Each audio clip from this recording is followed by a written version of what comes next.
got a lot to say, man. Well, that's another thing that I'm always thinking about in relation to like a lot of countries that we're in, but especially Rwanda. Like, okay, how much must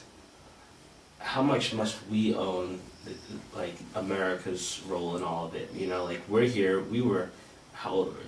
Well, okay, I was 12 at the time, you know, and I had no idea what was going on. You know, I didn't know it happened. I was 8 years old. Know of Rwanda. Do you know what I mean? Yeah, me neither. So like, you know, now being here, it's like, okay, how much must we own the actions of these people, you know, that are so far removed from us, you know? I think we have an obligation, you know? Like for me, that's why we're making this film. Like, it's people need to be accountable. People need to know what happened and to make their own choices, you know?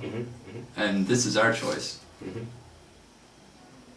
It was really interesting to me that like how many people we know personally are just leaving the country for the commemoration. I don't know why, I just like, it was unexpected to me. It makes a lot of sense. Like what's the sense you got of why those guys are leaving the country? Well, I mean, I don't know. I think it's about like what people consider like their safety zone, you know, or like their base, their root. Like, you know, for the friend that was going to Burundi, I think like for him at the time of all the events, you know, his dad was a soldier and fighting, you know, but he was based in Bujumbura at the time, you know, and then his siblings are there, so I think it's really a time to be around family, you know, and to like reflect with the people who like are really gonna share your feelings at the time, you know, and okay, like Kigali was devastated, you know, so most of the people who lived in Kigali weren't there before, you know, they weren't, so it's a new city, so it's a new country. It's a new country, you know. I mean, 1 million out of 7 million in the population just disappeared entirely, and then another 3 million left the country. Right. Like when the RPF came to Kigali, like reclaimed Kigali, they had lost something like 70% of their population, and there was nothing in the city. The ruling government before had taken every vehicle. They had taken everything out of all the shops. They had taken everything out of all the offices. So the day that they swore in the RPF, what became the government today, over some changes, the day that happened, they didn't have pencils, paper, desk chairs, vehicles. They had nothing. Wow. And look where they are now, 15 years only after that. Right. 15 years from literally starting at zero. It's like crazy. That's what the story though. That's the heart of why this is such an important year and such an important season to be here. You know. Yeah. Definitely. Dude, it's also for me personally, it's so crazy that this coincides with Holy Week.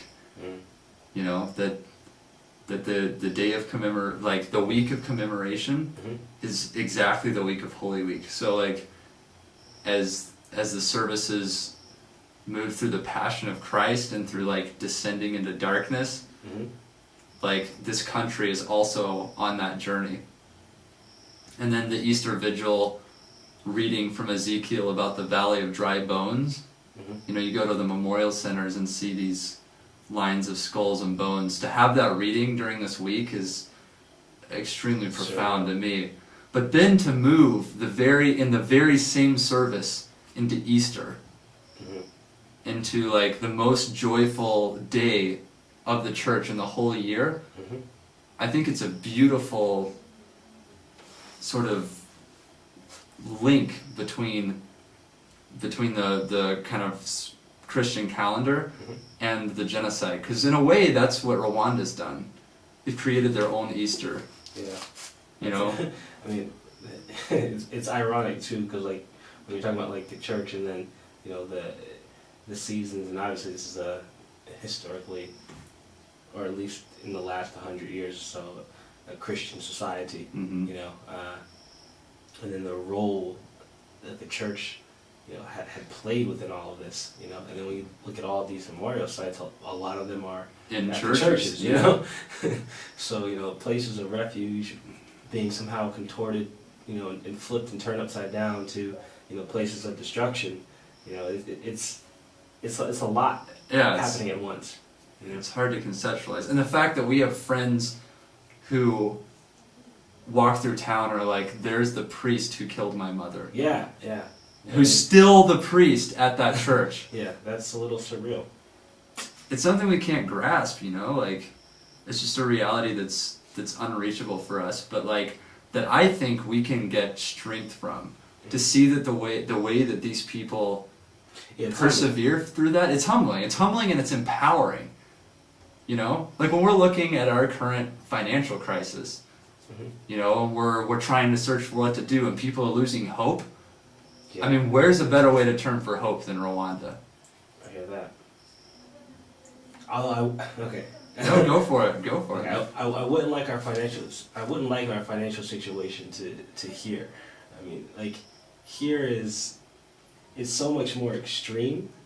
I think, okay, if we go that way, I think what's really important is like, okay, the fact that people are going crazy in the States right now over like money, you know what I mean, over something so simple and so basic, but isn't really relevant to our, we don't need money the way we need food or the way we need, basic shit, Family, like people are killing themselves and killing other people, because, they're losing jobs when in a lot of places like Rwanda, and in Rwanda, there's a lot of people that don't have, money or jobs and those things. Like, that's so secondary and so, you know what I mean? Not at the heart of like, I don't know, just community and real living. Exactly, but that's why it's empowering.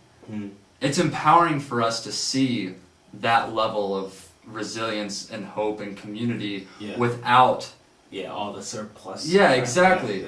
I think it humbles us, like you said, because of what you just said. But then additionally, I think that empowers us to face our situation with a new perspective and a new hope. Right. Get it together, refocus. Yeah, definitely. That's one of the things too. Like, when I go back to the States and I see some of the things that people feel are major issues. Obviously everything is relative. It's relative to what you can see and what you've experienced and how you compare it. But then when I look at here, we're living with people who are survivors, and who have lost things at very young ages. People who have, they have nothing to start with, and they build a life for themselves, and they do it with such positivity, and such faith and such hope. It's like, for me, I get offended when I'm hearing some of the issues, that can be deemed petty when you're not looking to see the bigger picture. I mean, that's what I really walk away with. Like, learn to see the bigger picture. Like, I have so much frustration pent up from like all the issues that go on in the States, and then I come here and I get like a lesson like on what true love is. Like you see people here, with embracing, a world that had forgotten them. A world that said, okay, we're closing the doors to you to allow you to kill yourselves as a people, And now, 15 years later, people are amo horo everywhere. You know what I mean? And it's like, it's becoming